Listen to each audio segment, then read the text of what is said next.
বলছেন, আসসালামু আলাইকুম শেখ। ওয়ালাইকুম আসসালাম রহমতুল্লাহ। একজন ভাই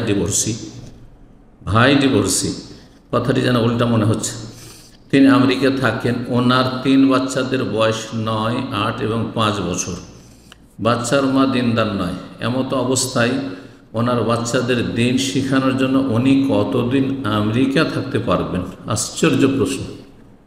দিন শেখানোর জন্য আমেরিকায় থাকবে, কাফের দেশে, এটা আবার কোন যৌক্তিক কথা? দিন শিখবে ইসলামিক দেশে, মুসলিম দেশে।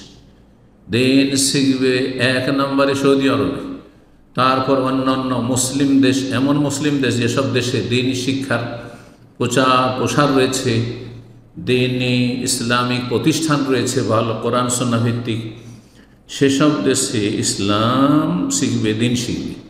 আর দিন শিখবে প্রতিকূল পরিবেশে, কাফের সমাজে। এটা ভিত্তিহীন কথা, অযৌক্তিক কথা।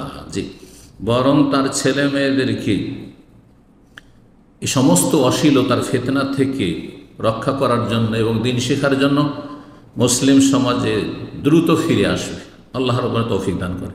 হ্যাঁ, দিন শিখে শক্তিশালী হওয়ার পরে, দিনই এলমের অস্ত্রে সুসজ্জিত হয়ে, তাকওয়ার অস্ত্রে, আল্লাহ ভীরতার অস্ত্রে, ঈমান এবং তাকওয়ার অস্ত্রে সুসজ্জিত হয়ে, যাতে শাহওয়াত, শুবহাত, সংশয় এবং কুপ্রবৃত্তির ফিতনা থেকে নিজেকে রক্ষা করতে পারে, এমনভাবে সুসজ্জিত হয়ে কাফের সমাজে, অশ্লীল সমাজে, খারাপ জায়গায়, অমুসলিম দেশে দিনের দাওয়ার কাজে যেতে পারে, দাওয়ার কাজে যাবে। যে স্থায়ীভাবে না গিয়ে অস্থায়ী থাকবে, এটাই বাঞ্ছনীয়।